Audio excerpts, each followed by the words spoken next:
So I'm part of the Oxford Programme for Sustainable Infrastructure Systems, and we've got quite a small group for this project. So there's myself, Professor Jim Hall, and then Tom Russell, who's in the audience.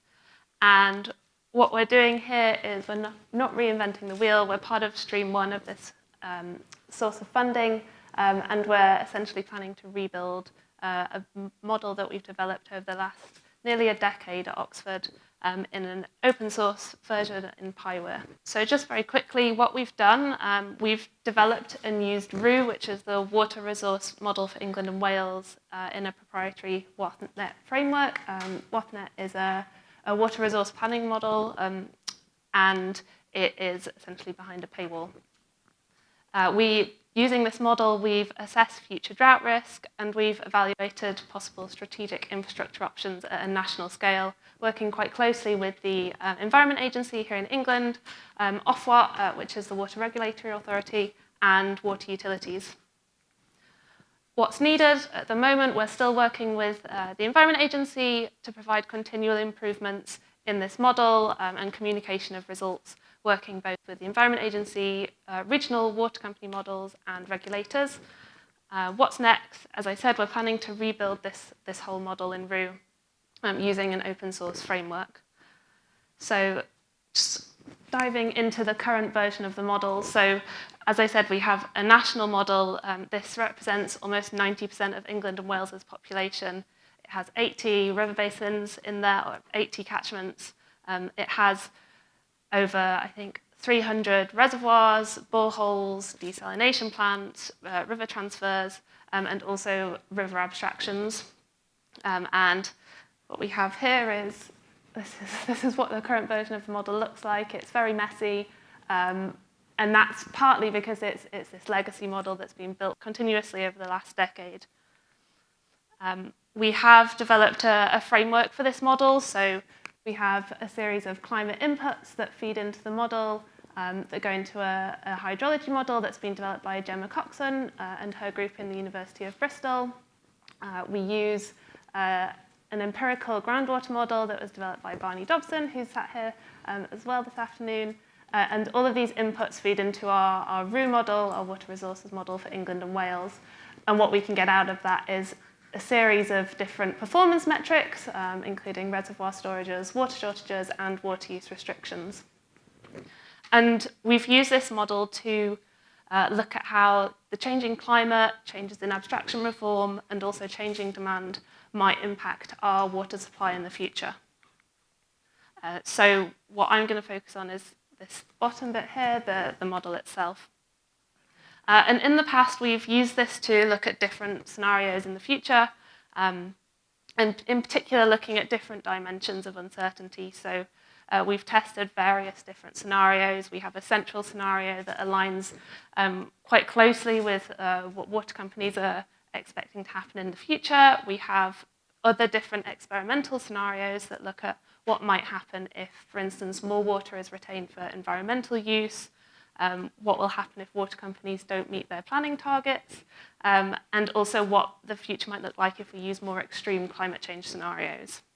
And as I hinted at, we've used this model specifically to test strategic national infrastructure. So at the moment, we've had a look at various different strategic resource options that are being considered in national planning frameworks, including things like Severn Thames Transfer, which I think has now been taken off the table, but in our last round of planning, we simulated that.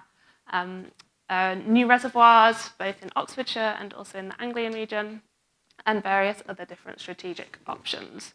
And using this model and the information we have about the options, we've been able to look at what the benefit gained from including those options, both individually or in combination, may be to our water supply.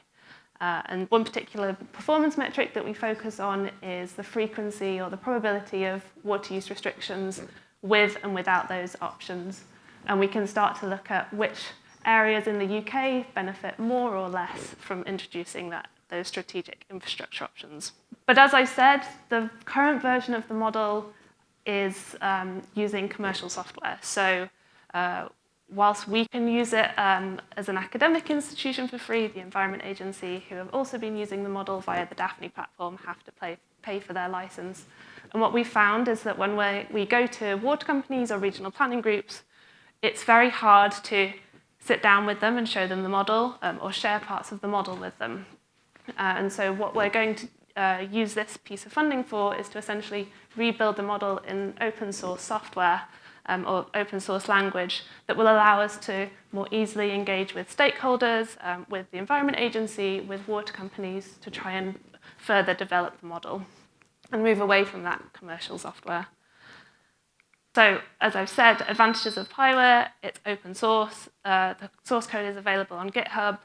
Pywr itself is widely used across the globe. It has a really, really strong user support base, which means that it creates almost the perfect environment to really try and test out our model. And it's free to use, which is a big bonus. So to summarize, so we're going to create an open source version of WREW in Pywr, hosted by DAFNI. So I should say WREW is already on DAFNI, it already works, we've got workflows on there, the data's on there. This is just the next step forward, so it's kind of the next natural stage. Pywr-WREW will be a more transparent tool that we think is going to be crucial for stakeholder engagement, model evaluations, and result disseminations. It's going to be outcome-based, which is really specific, really key for communicating those performance metrics to policymakers and decision makers. It'll be flexible, so we're hoping, maybe not in the short span of this project, but in the future we'll be able to incorporate other things into the model, such as cost and water quality, which to this point we haven't looked at. And hopefully, if all things go well, we'll be in a position maybe in the future to also start look at multi-objective planning as well and look at key trade-offs that are emerging in the model. And that's it. Thanks very much.